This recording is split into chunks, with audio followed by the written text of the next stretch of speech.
Amis du soir, bonsoir et bienvenue sur ma chaîne YouTube SkyMobile, la chaîne YouTube qui décrypte l'actualité. Et là sera une actualité, disons, scientifique, avec le dernier article de Science et Vie qui nous indique que le directeur de recherche en intelligence artificielle de Microsoft a clairement dit ce serait très dangereux d'étudier la conscience artificielle. Et oui, j'ai bien dit de conscience artificielle. Alors, déjà, rappelons ce que est une IA.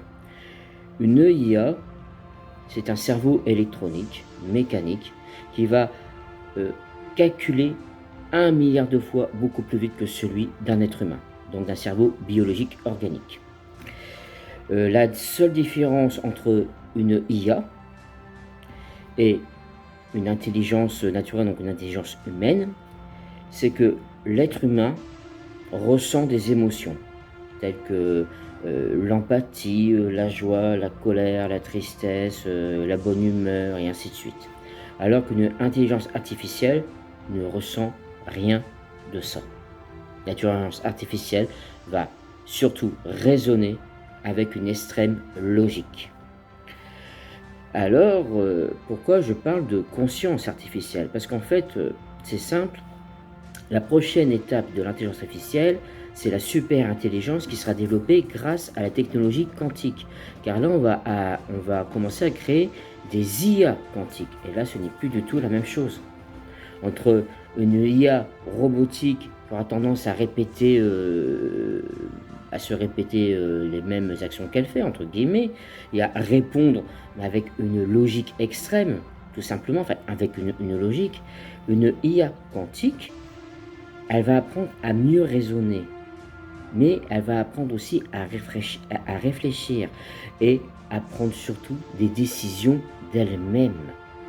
Alors attendez que je mette comme il faut la caméra quand même, parce que là, voilà, excusez-moi, c'est les moyens du bord, c'est une production artisanale. Bon allez, sinon, je disais que en fait, la crainte c'est le développement, c'est la perte de contrôle de cette intelligence artificielle et jusqu'où on va aller. Parce que imaginez un peu qu'une IA, tout d'un coup, elle se met à raisonner, donc à prendre des décisions elle-même, accède à la conscience. Une conscience artificielle, mais une conscience. Si un jour une IA accède à une conscience, elle pourrait bien accéder à des émotions. Mais quelles émotions elle va accéder? À la peur? À la colère? À l'instinct de survie? Elle peut développer un instinct de survie. Alors imaginez une IA qui ressent ces émotions sans que nous, les concepteurs, on le sachions, et que cette IA soit intégrée au niveau de l'armée, dans des systèmes d'armement. Vous voyez où c'est que je veux en venir? Et il y a récemment, James Cameron, le papa de Terminator, entre guillemets, a émis des craintes, mais des craintes réelles. Il ne s'agit pas de faire la promo sur un prochain film ou quoi que ce soit, non. Quand James Cameron a créé Terminator, il l'a fait en faisant des recherches. Déjà dans les années 80, l'IA, personne ne savait trop ce que c'était. Mais il a été voir des scientifiques qui étudiaient déjà l'IA, qui essayaient déjà du développement de l'IA et qui ont expliqué ce que pouvait être l'IA dans un avenir. Aujourd'hui, on est en 2025. Terminator, c'était en 1984, je crois, si je ne me trompe pas. Vous voyez un peu le délire? Là, en 2025, on sait qu'on est la course à l'intelligence artificielle, mais la plus développée qui soit. Allons-nous créer une vie artificielle au bout du compte, avec une conscience artificielle? Eh bien, nous en sommes en train de prendre justement cette route-là. Et là, nous ne savons pas jusqu'où ça peut aller. Est-ce que cette vie artificielle, vu qu'il s'agit d'une vie, d'accord, mais artificielle, est-ce que cette vie artificielle aurait les mêmes droits qu'un être humain? Comme le droit de vote, le droit de s'exprimer librement, le droit de vivre. Eh oui, tout ça pose question, et nous, avons-nous réellement le droit de créer cette potentielle vie artificielle? Donc, moi personnellement, je dis tout de suite, l'IA dans le domaine médical, je suis 100% pour. Ça sera un bienfait pour l'humanité. Mais l'IA dans le domaine civil, comme j'avais dit lors de précédentes vidéos, j'ai une énorme inquiétude pour notre économie et l'emploi qui ne seront pas du tout adaptés face à cette technologie. Et les conséquences du coup qui en résulteront. Mais l'IA dans le domaine militaire. Alors prenons un scénario suivant. Imaginons une IA. Avec les technologies que nous avons actuelles, disons un drone équipé de missiles. Le drone part en mission. Bon, le gars, il commande le drone et tout ça, et après il dit, ok. Il y a encore, en disant que l'IA qui est dans le drone, c'est son copilote, entre guillemets. On va dire ça comme ça. Donc, ils voient une cible. Ils doivent atteindre la cible. Le seul problème, c'est qu'autour de la cible, il y a tout un tas d'habitants et de villages, et ainsi de suite. La cible va créer trop de dommages collatéraux, beaucoup trop de pertes humaines. Qu'est-ce qu'on fait dans ce cas-là? Les règles d'engagement sont claires.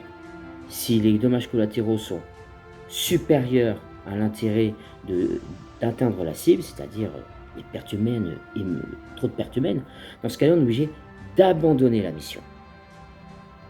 Et toujours repérer où va la cible par la suite, mais bon, mais sinon, on abandonne la mission pour éviter des pertes humaines. Et c'est là que l'IA rentre en action. L'IA va dire non, c'est pas possible, nous avons la cible, je continue. Le mec, il a le contrôle de la machine, tout d'un coup, c'est bizarre, puis il répond. Et là, l'IA a pris tout le contrôle.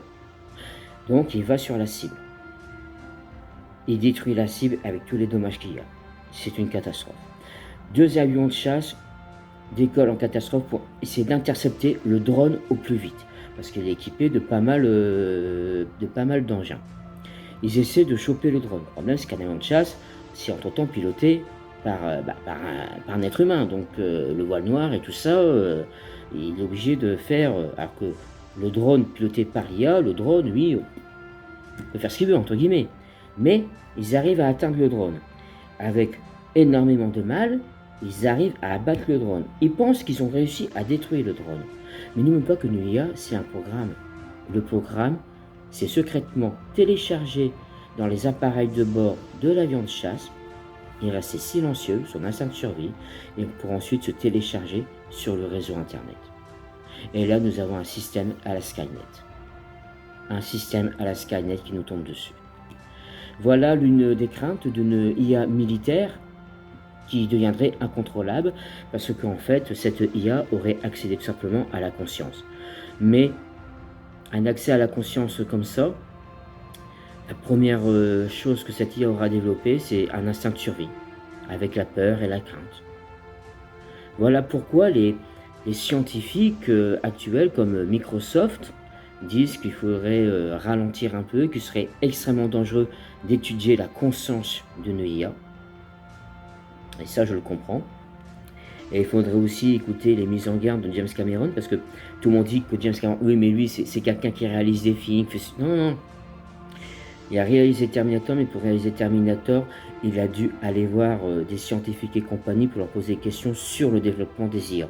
Et c'est de là qu'il a fait son scénario de Terminator. Il n'a pas pondu son scénario de Terminator comme ça du jour au lendemain. Non, non. Le mec, il a fait des recherches. Et il a mis du temps à faire ses recherches. Et plus qu'il a fait ses recherches pour faire ce scénario, plus que ça l'a fait flipper. Et là, il voit que ses recherches qu'il avait fait à l'époque sont en train de se réaliser. Sachant que ses recherches qu'il a fait à l'époque a donné le film Terminator. Il serait peut-être temps de ne pas l'oublier, ça. Bon, allez, c'était mon petit reportage documentaire sur les craintes d'une conscience artificielle. Et avons-nous le droit de créer une vie artificielle avec une intelligence artificielle quantique?